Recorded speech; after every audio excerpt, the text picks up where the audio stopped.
आणि यानंतर आपण घेऊयात बातम्यांचा महाफास्ट आढावा।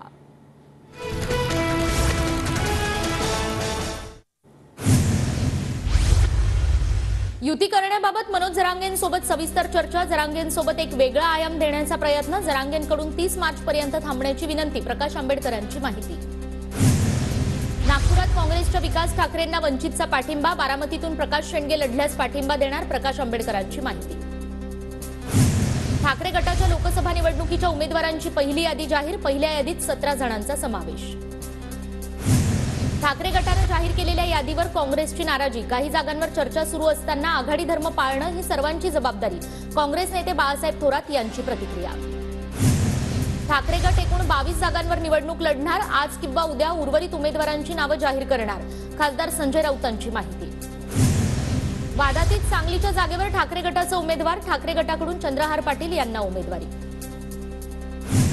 सांगलीच्या जागेवरून महाविकास आघाडीत रस्सीखेच कायम। काँग्रेसचं शिष्टमंडळ आज दिल्लीमध्ये सोनिया गांधींना भेटणार। ठाकरेंनी चंद्रहार पाटलांना उमेदवारी जाहीर केल्यानं काँग्रेस नाराज। काँग्रेसची यादी आली तेव्हा आम्ही कोणताही आक्षेप घेतला नाही। शाहू महाराजांसाठी कोणताही वाद न करता कोल्हापूरची जागा सोडली। सांगलीच्या जागेवरून संजय राऊतांची प्रतिक्रिया। ठाकरे गटाकडून संभाजीनगरमधून चंद्रकांत खैरेंना उमेदवारी। खैरेंना उमेदवारी दिल्यानं अंबादास दानवे नाराज। तिकिटासाठी संघर्ष करावा लागला आणि ते मिळालंच। उमेदवारी मिळाल्यानंतर प्रतिक्रिया देताना चंद्रकांत खैरे भाऊक। अंबादास दानवेही विरोधात काम करणार नाहीत तर जलील यांच्याशी स्पर्धा नाही, आम्ही लढू आणि जिंकू, खैरेंचा विश्वास। ठाकरे गटाकडून रायगडमधून अनंत गीते यांना लोकसभेची उमेदवारी। रायगडमध्ये तटकरे आणि अनंत गीतेंमध्ये लढत होणार।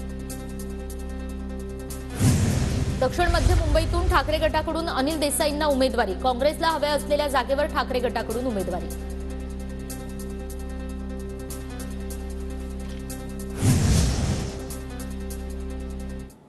एक छोटासा ब्रेक आपण या ठिकाणी घेतोय, लगेच परत येतोय।